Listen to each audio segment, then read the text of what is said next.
My most humble pranams at the lotus feet of our beautiful Lord, Bhagavan Sri Satya Sai Baba, Sai Ram, to all. This was in the year 1987, if I recall correctly. My baby girl was about 18 months old. I had taken a loan from the bank and built a small house near the mandir, on the way to the Shiva temple. We had a very small house, two bedrooms, a living room, and kitchen. And we were very happy living in that house.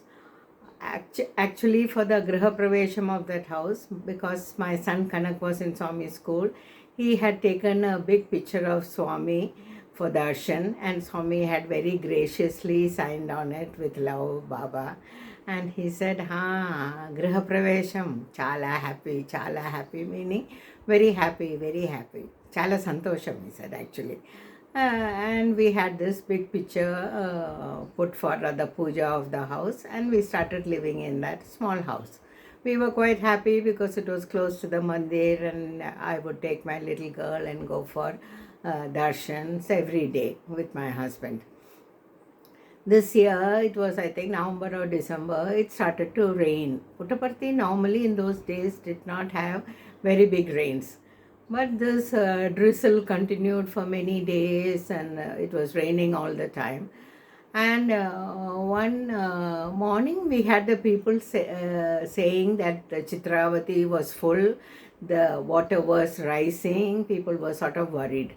In the area that we lived, there were only a very few houses, maybe like 5, 6 houses where devotees had built small houses for them to stay when they came to Puttaparthi. And then on the side of our houses was this cart road that went across to the village called Karnata Nagepalli. All the milk and curds, the ladies from that village brought in the early morning to sell in front of the ashram. We all used to get our milk supplies from them. So it was like a shortcut to go across the river and go to their village. There was no proper roads from that side at all, and that whole area was covered with thorny desert plants. There were no nice big trees or anything of that sort.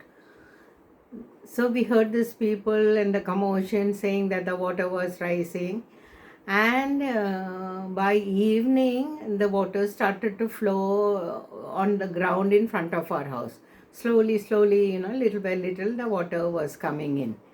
And then we did not know what to do because very sadly Babu, my husband, and I, we did not know to swim. And we had this 18-month old baby in the house. So we thought, okay, Swami will take care. Let us watch and see what happens. By next day also the rains had not stopped, and then the next day by afternoon the water had reached like 2-3 feet above the ground, and the water was still flowing, and it was still raining.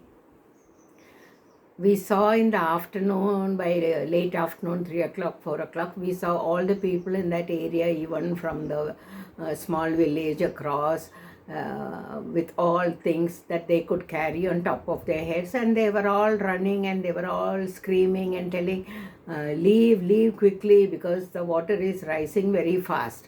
We will all drown unless we get away from this place and go somewhere higher up. So we were standing and watching this, and we did not know what to do. And by this time, actually, most of the people had left. There was nobody around us. All the houses were empty, and the water slowly started coming inside our house. Our house foundation, we had done a little, 3-4 feet, from the ground level, and we had made 5 steps to the house, to the main door. So I was standing there with the baby and watching the water. I don't know if you can ever imagine the sound of this gushing flood waters, It is terrifying, the sound of this water, and it was slowly starting to get dark also. There was not one soul around. We were the only ones in that huge area, waterlogged, water rising and getting dark. So what my husband said was, outside our house we had a small staircase to go up to the terrace where I used to go to dry the clothes and all that.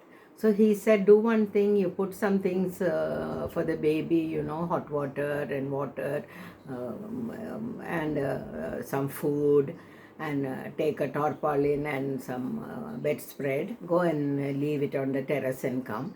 In case the water comes inside the house, then we will just go up the stairs and stay on the terrace. Hopefully we should be safe there, he said.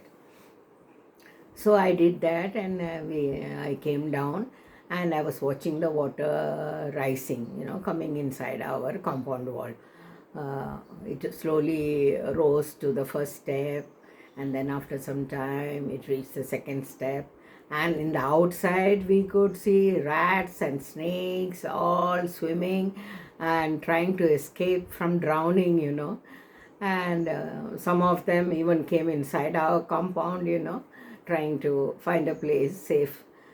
So as I stood there, my husband and I, he started playing the Sai Gayatri on our small tape recorder. I was standing with a baby on my hips, and I was praying, Swami, you protect us, you can only save us. It's okay whatever happens to us, but you have given me this baby, and now, it is up to you to save her. My son was luckily in the primary school, safe from all this flood and rains and everything. And I thought, okay, Swami will do whatever is necessary. But still, I was afraid, because anybody is afraid of drowning, especially if you don't know to swim. So as the water started rising, my husband, from somewhere, he searched and found a small picture of Swami. This is the picture of Swami sitting in his throne in the bhajan hall. It was that very old picture with the tiger skin at Swami's feet. And when Swami would sit for bhajan, he would place both his lotus feet on top of the tiger's head. This is a very famous picture of Swami from the bhajan hall. So he found this picture, and it was only like about 6 inches.